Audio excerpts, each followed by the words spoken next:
et les gens sont adorables. Toujours prêts à vous aider, que vous le demandiez ou que vous le demandiez pas. Ici, ça juge pas. T'es comme tu es, tu viens comme tu es. On peut trouver à se loger pour 2 € la nuit. Salut Jeanne, comment vas-tu? Ça va bien et toi? Bah écoute, ça va super. Tu as quel âge? 38 ans, Et tu viens de où? de région parisienne. Où ça? 92, 92. sud, Châtillon. Châtillon. Pourquoi beaucoup de Français et de Françaises en Thaïlande? Je pense l'accessibilité du pays, la facilité et la météo et les paysages. La France, est-ce qu'elle te manque? La France, elle nous manque culinairement parlant la plupart du temps, mais en Thaïlande, on a de quoi faire. C'est plutôt le confort du chez-soi, mais sinon, non, ça manque pas spécialement. Ton plus beau souvenir? Moi, je suis très adepte des levées et des couchers de soleil. Là, je suis sur Bangkok. Avant, j'étais sur Koh Kood et on a eu des très beaux couchers de soleil. Vraiment magnifiques avec un soleil bien rouge, comme je les aime. Donc, pour l'instant, c'est ça. Je suis assez nature. Une petite pause dans la vidéo les amis. On est à la station Chitlom sur la ligne verte Sukhumvit, d'accord? Et un de mes boutiques préférées à Bangkok, c'est Yamakasi à la station Chitlom. C'est pas cher et c'est incroyable. Je vais te montrer ça. Cela, c'est mon préféré. C'est le pain au chocolat 100% chocolat. Il est délicieux, il est à 40 bahts. 40 bahts, ça fait environ 1,50 €. Donc c'est pas très cher et c'est excellent. C'est vraiment, arrête-toi-y quand tu es à la station Chitlom. Pense à moi et envoie-moi un message sur Instagram ou en commentaire si tu l'as déjà testé à la station Chitlom. Allez, c'est reparti pour la vidéo. Ta pire expérience pour le moment? J'en ai pas. C'est bien, c'est super. Ou la nourriture épicée, parce que quand on dit pas épicé, c'est quand même épicé, mais j'en ai pas. Eh ben génial. Les avantages de la Thaïlande?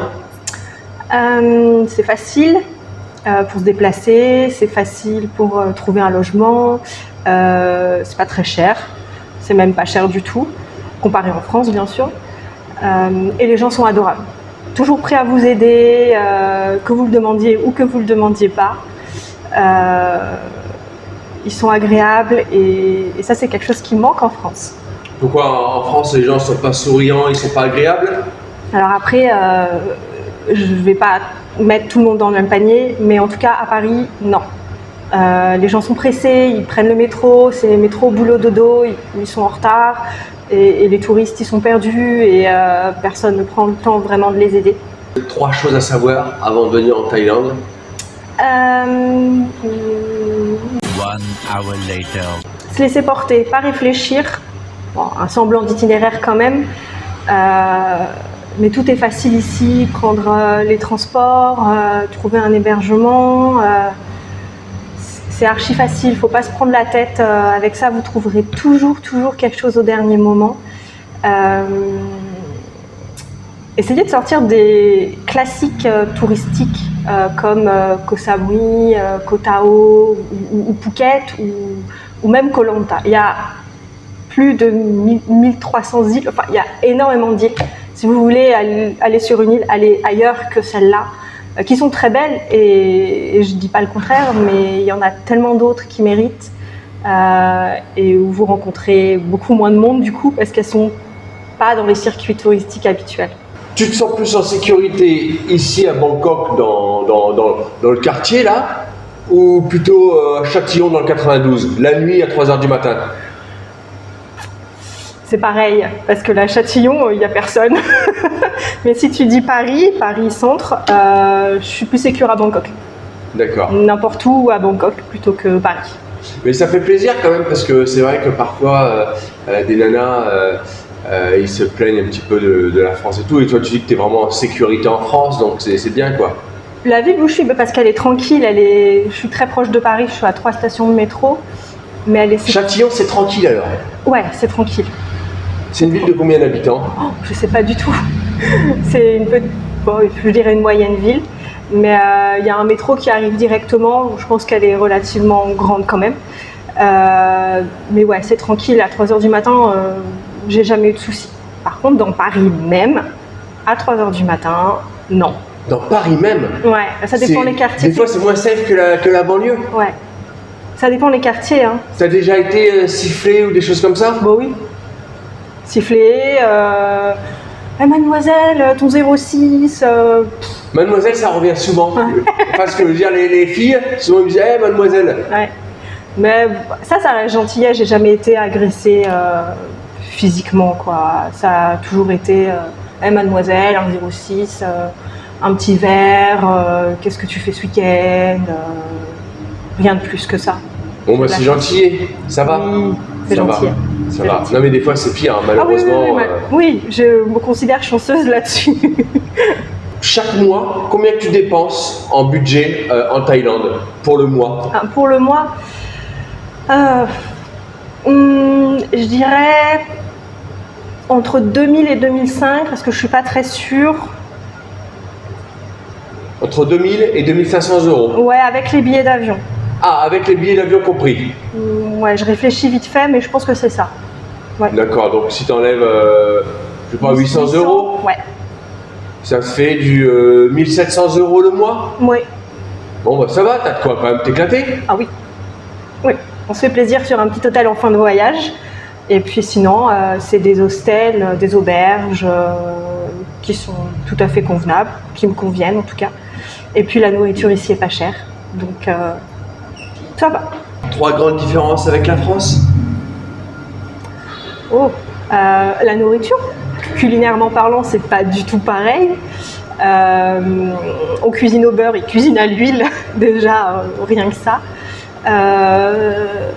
Les paysages, parce qu'on n'a pas les mêmes en France, on a des super plages, on a des super montagnes, mais on n'a pas de jungle, déjà.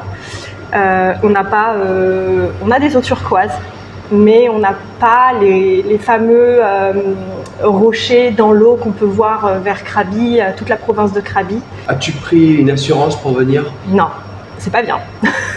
3 chocs culturels avec la France. Tous les temples sont faciles d'accès, ils sont très beaux. Donc la religion est très différente. Ils ont l'état d'esprit qui va avec le bouddhisme. Je pense que c'est pour ça qu'ils sont plus tranquilles, plus relax aussi. Je dirais toute cette partie spiritualité qu'on a en France, mais c'est tendu. Cette partie-là en France est tendue. Ici, c'est hyper relax. On s'en fout, tu sois voilé, pas voilé, blanc, gris, vert, rose c'est vrai, c'est beau, ou noir. C'est beau. Hein. Et du coup, c'est agréable et il n'y a personne qui juge. Et je pense que choc culturel, le deuxième, ce serait le jugement. Bien que je ne juge pas les Français, mais les Français, nous jugeons. Ici, ça juge pas. T'es comme tu es, tu viens comme tu es. Et tant que tu agresses pas quelqu'un, on s'en fout. Et ça, c'est chouette. Que penses-tu des prix et du coût de la vie en Thaïlande? Pour moi, qui suis européenne et française, je me rapporte beaucoup par rapport au prix que je connais. Donc pour moi, la vie, elle est pas chère. Après, on n'a pas le même salaire moyen. Donc ce que moi, je ne considère pas cher ici, pour un Thaïlandais, la même consommation, peut-être que lui, il trouvera que c'est cher. Mais c'est très abordable.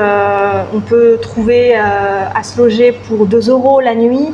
On peut manger pour de la street food, des brochettes de viande à 12 bahts. 12 bahts, c'est moins de 50 centimes. Donc il y a toujours moyen de trouver quelque chose pour toutes les bourses. Et moi, je considère que c'est moins cher en tant qu'Européenne, avec un regard européen là-dessus. Jian, un grand merci pour ton temps. Je t'en prie. Et puis je te dis à très bientôt. Merci toi aussi, puis bonne fin de voyage.